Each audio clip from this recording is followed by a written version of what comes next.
San Francisco Chronicle recently suggested, and since it was in the Chronicle, it must be true. Do we spend too much money on the homeless and not enough, and get not enough in return? In other words, is the city wasting all this money through mismanagement, and is that the basic problem here that we're looking at?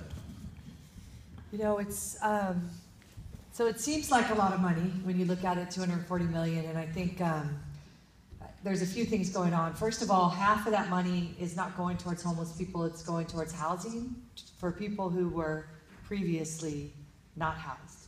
And it's about 6,000 people who are in housing, that money's paying for the operating expenses. Most of the money is going out to nonprofits who really are completely overwhelmed. Laura Guzman from the Mission Neighborhood Resource Center was going to speak tonight, and she's contracted with the city to serve 100 people a day at her center, and it's a drop-in center for homeless people.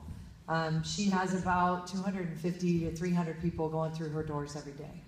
And it's people in full crises, people who are desperate because they don't have food, because they haven't had a place to sleep, people who have experienced really deep trauma, people who are in need of a whole host of services, and very complicated services, and oftentimes, more often than not, very complicated health issues, as their health is deteriorating rapidly as they're out on the streets.